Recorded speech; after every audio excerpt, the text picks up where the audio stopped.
चुगली करे मनगट में गाय चोरा चुगली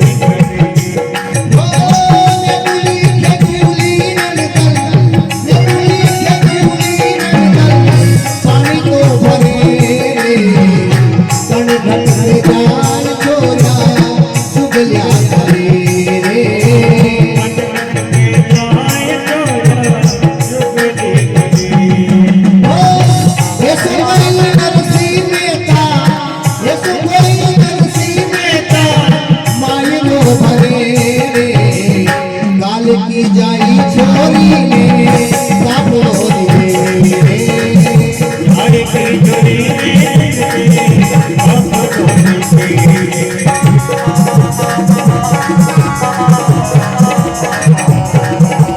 ओ भगत बखर प्रभु सारे सब काम रे रानी बलकनारी रानी ठाकुर की जया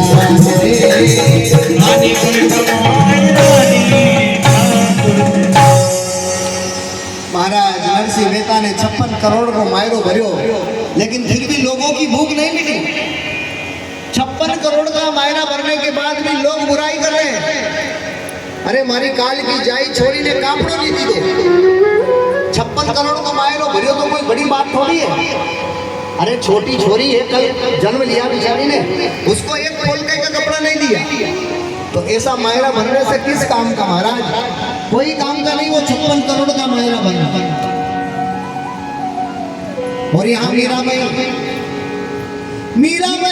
छोड़ो साधुदा वालो साथ, यहाँ भी संसार रोक रहा मीराबाई छोड़ो साधुदा वालो साथ, वो साधु तमने लांछन लगावे। यहाँ भी मीराबाई को रोका जा रहा है। मीराबाई से कहा गया कि साधु संतों के पास मत बैठो, साधु संतों के पास मत जाओ। हमारे लाजे पियर सासुरों में वाड़ लाजे रे मीरा, साधारो संग छोड़ो रे और लाजे पियर सासुरों में वाड़ लाजे रे, मेवाड़ लाजे रे मीरा, चित्तौड़ लाजे रे मीरा, साधारो संग छोड़ो रे। यहाँ मीराबाई को नहीं रोका गया, वहां नरसिंह मेहता को रोका गया। और यहाँ जो है पंजाब की भूमि में गोविंद नानक देव जी, पंजाब में इनको भी रोका जा रहा है। गोविंद हम ऐसे बड़े भारी, हम ऐसे बड़े भारी, गोविंद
में गुरु नानक को रोका गया, मेवाड़ में मीराबाई को रोका गया, वहां गुजरात की पावन भूमि जूनागढ़ में नरसिंह मेहता को रोका गया। जब जब कोई भक्त पैदा हुआ है तो भगत को रोकने के लिए जगत ने कोशिश करी है। तो देवता और राक्षस में इतना अंतर है महाराज। दुनिया में दो प्रकार के लोग हैं, एक का नाम है देवीलाल और एक का नाम है मांगीलाल। देवीलाल वो है जो देता है लेकिन किसी से मांगता नहीं, और मांगीलाल है वो सुबह से उठ के ही मांगने लग जाता है। जो दिन भर मांगने का काम करे उसका नाम मांगीलाल, और जो देने की आदत जिसके पास है वो देवीलाल। अब मांगीलाल तो सब है लेकिन देवीलाल कोई बनना नहीं चाहता। अभी कह दो कि गौशाला के लिए दान करना है, ये श्रीमद् भागवत महापुराण, यहाँ आप जितने बढ़ चढ़ के यहाँ पर दान देंगे, ये गौशाला के लिए यहाँ का दान जाएगा। श्रीमद् भागवत में जो भी इस दान पेटी में जितना भी दिल खोलकर कहते हैं ना कि महाराज दे दिया वो दूध बराबर, दे दिया वो दूध बराबर, मांग लिया वो पानी, छीन लिया वो खून बराबर, ये संतों की वाणी। बिना मांगे ही इस भागवत महापुराण के उद्देश्य, ये गो सेवा के लिए उद्देश्य के लिए श्रीमद् भागवत महापुराण है। तो जितने भी लोग आए हैं, आपके द्वारा दी गई धनराशि इस गोपाल गौशाला बिंजासी जो सामने पड़ा हुआ है दान पेटी, इसमें आपके द्वारा दी गई धनराशि से गो सेवा होगी। और गो सेवा मतलब गोविंद की सेवा। आपको मालूम है कि गाय के अंदर भगवान कितने प्रकार के देवता विद्यमान हैं? 33 प्रकार के देवता गाय माता के अंदर विद्यमान है। जो गोबर आप उठाते हो उस गोबर में साक्षात लक्ष्मी का निवास होता है। गौ माता का एक एक अंग हम मनुष्यों को काम आता है। उसके बाल, उसके पैर में जो खुर है वो भी काम आते हैं, उसकी चमड़ी, उसकी हड्डियां, जीते जी गौ माता हमारी सेवा करती है, और मरने के बाद भी उनके अंग हमारे काम में आते हैं। ये गौ माता है जिसको गोविंद भी, जिसकी पूजा गोविंद भी करते हैं। ब्रह्मा विष्णु महेश आदि देवतागण गौ माता की वंदना करते हैं। वो जगत जननी है, उसको हम गौ माता कहते हैं। आप देख लेना कभी भी जीवन में किसी भी जानवर के बच्चे को बोलेगा तो मां नहीं निकलेगा, लेकिन एक गाय का ही बच्चा ऐसा है जब वो बोलेगा तो उसके मुंह से अम्मा मां निकलेगा। गाय का बछड़ा कैसे बोलता है? मां बोलता है ना। तो एक गाय का ही बछड़ा इतना है बोलता है जिसके मुंह से, और वो भी एक बात है देसी गाय। अब वो संकर गाय जो विदेश की है जिसमें मिलावट हो गई, अब उसका तो संख ही अलग बचता है। भाई हमारी देसी गाय, हमारे भारत में जन्म लेने वाली सभी प्रकार की गायें देसी है, और उन गायों के बछड़े जब बोलते हैं तो उनके मुंह से क्या आवाज निकलती है? मां। तो गाय क्या है? हमारी माता है। अच्छा एक बात और है, सिर्फ हिंदुओं की माता नहीं है गाय माता, वो इस पृथ्वी पर जितनी भी समाज, जितनी भी जातियां हैं, सभी जातियां, सभी धर्मों की माता है। क्योंकि गाय माता ने कभी नहीं कहा कि मैं हिंदुओं को मीठा दूध पिलाऊंगी और किसी मुसलमान को मैं कड़वा दूध पिलाऊंगी। गाय माता ने कभी नहीं कहा कि मैं ईसाइयों को कड़वा दूध पिलाऊंगी, क्योंकि गाय माता तो सबकी माता है। तभी जाकर भगवान नारायण ने कृष्ण अवतार लिया और गौ की सेवा करी। त्रेता युग में भगवान राम के वंशज रघु, दिलीप, भरत आदि लोगों ने माँ गौ की सेवा करी है। बड़े बड़े ऋषि मुनियों ने गाय माता की सेवा करी है। तो आप बढ़ चढ़ के दान दें और गौ माता की सेवा में सहयोगी बने।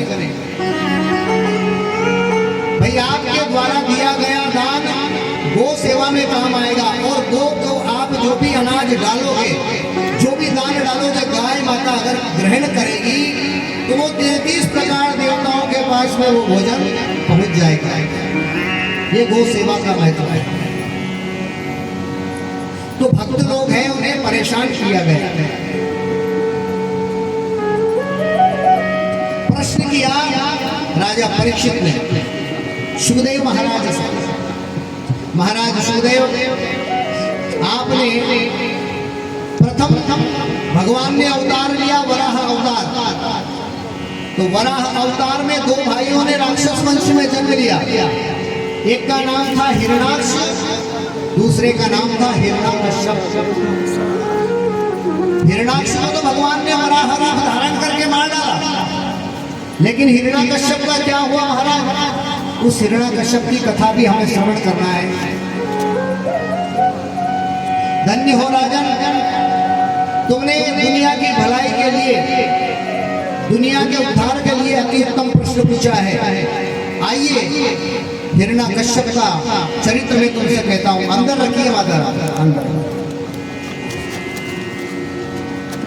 यह सब चरित्र कहा में गाई, यह सब चरित्र कहा